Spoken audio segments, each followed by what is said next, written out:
नमस्कार साथियों। आज हम लोग बात करेंगे शैक्षिक प्रबंधन एवं संगठन, जो आपका पेपर है फर्स्ट सेम का, उस पर आज का जो हम लोग का प्रकरण है, स्कूल रख रखाव के लिए अनुदान। जैसा कि हम लोग जानते हैं, सभी प्राथमिक विद्यालयों में और उच्च प्राथमिक विद्यालयों में विद्यालयों के मरम्मत के लिए पैसे का एक अनुदान आता है।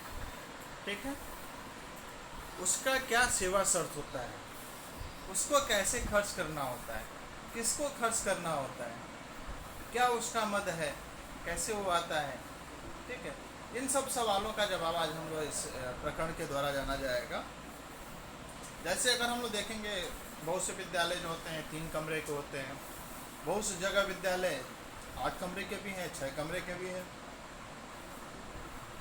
ये जो 3 कमरों का विद्यालय है, वहाँ पे भी समान धनराशि आता है, या 6 कमरे हैं वहाँ भी समान धनराशि आता है। यानी एक ही जैसा धनराशि सभी जगह आ रहा है या कुछ अंतर है। यानी हम कह सकते हैं कि घर बड़ा है तो मरम्मत कराने का खर्च भी हमारा ज़्यादा आएगा, नहीं। वैसे ही हम बात करेंगे कि आज इस जो प्रकरण है कि कहाँ से कैसे अनुदान आता है और किस हिसाब से इसको खर्च करना होता है, किसको खर्च करना होता है। आइए हम लोग देखें। आज भी हमने जो SCERT का आपका PDF है, उसी को हमने उठाया है, उसी के थ्रू आज हम लोग समझने का कोशिश करेंगे।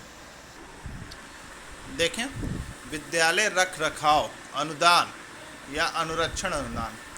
शासन स्तर पर विद्यालय में टूट फूट, लघु मरम्मत एवं रख रखाव के लिए अनुरक्षण अनुदान दिया जाता है।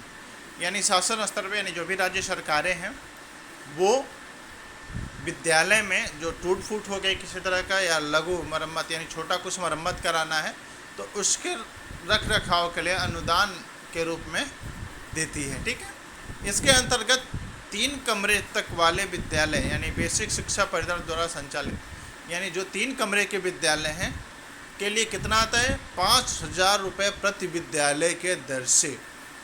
ठीक है, एक विद्यालय के लिए कितना, 5,000 रुपये, और 3 से अधिक कमरों वालों के लिए कितना आता है, 10,000 रुपये प्रति विद्यालय के दर से। ये कब प्रस्तावित था, 2015 और 16 में। ठीक है, यानी जो 2015-16 में प्रस्तावित था कि जो 3 कमरे के विद्यालय हैं, यानी बेसिक शिक्षा परिषद द्वारा जो संचालित है 3 कमरे के विद्यालय, वहाँ पे कितने, 5,000, और 3 से अधिक कमरे हैं तो वहाँ पे 10,000 अनुदान के रूप में दिया जाएगा। इस अनुदान राशि का उपयोग विद्यालय के निम्नलिखित कार्यों के लिए किया जाता है। क्या क्या कार्य हैं, देखें। विद्यालय की आवश्यकता अनुसार मरम्मत।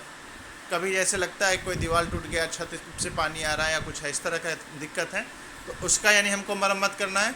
दूसरा क्या, रंगाई, पुताई, सफाई एवं सौंदर्यीकरण। जो विद्यालय है उसका रंग समय पे अगर रंगा ना जाए तो कितना गंदा लगेगा, नहीं। तो उसका रंगाई, पुताई और सफाई कैसे करना है, सौंदर्यीकरण कैसे करना है, उसके मद पे हम लोग इसको खर्च कर सकते हैं।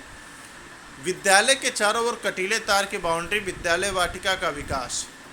यानी विद्यालय के चारों ओर कटीले, यानी अपने जो विद्यालय हैं वहाँ पे आप देखते हैं पोल गाड़ करके और कटीले तार से चारों तरफ से बाउंड्री किया होता है, नहीं। और साथ में विद्यालय वाटिका का विकास, यानी विद्यालय में कुछ इस तरह के पेड़ पौधे लगाए जाएं जो बच्चों के साथ साथ प्रकृति को भी हम लोग दूषित करने से बचाएं। यानी इन मद पे हम लोग पैसा खर्च कर सकते हैं।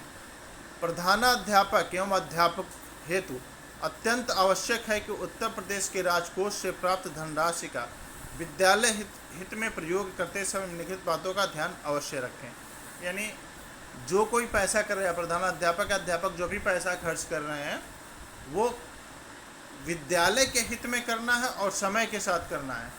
ठीक है, किस तरह क्या क्या है उसके लिए क्या क्या ध्यान देने की आवश्यकता है, देखा जाए। क्रय एवं भुगतान हेतु निर्धारित नियमों का पालन करना।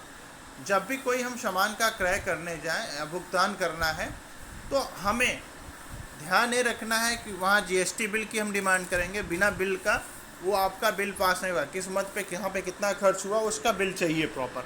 यदि प्रॉपर बिल नहीं है, दुकान का GST नंबर नहीं है, इस तरह का कुछ नहीं है, तो फिर वो आपके लिए समस्या आएगी, वो बिल मान्य नहीं होगा। ठीक है, तर्कसंगत प्रक्रिया के अंतर्गत वस्तुओं को क्रय किया जाए। जैसे हम घर में कोई सामान खरीदने जाते हैं तो हम देखते हैं कि ये वाला अच्छा है या ये वाला अच्छा है या ये वाला अच्छा है, तो ऐसा ये नहीं कि सरकारी काम है तो सरकारी जैसा हो, है ना। वहाँ पे हम तर्क करें कि क्या चीज़ सही है, कहाँ लगाना खर्च सही है। जैसे आपके पास 5 स्टाफ है, प्रधानाध्यापक को लेकर के अगर 5 स्टाफ है तो पाँचों स्टाफ का हमें ध्यान रखना है।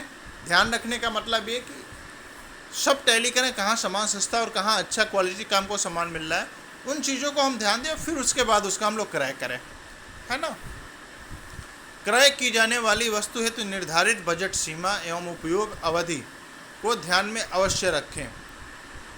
क्रय की जाने वाली वस्तु हेतु निर्धारित बजट सीमा, यानी जो कुछ हम खरीदने जा रहे हैं, अगर हमारा 5,000 का बजट है, अगर 5,000 से अधिक का खरीदते हैं तो बजट हमारा कैसे पास होगा, है ना। तो हमको बजट का ख्याल रखना है।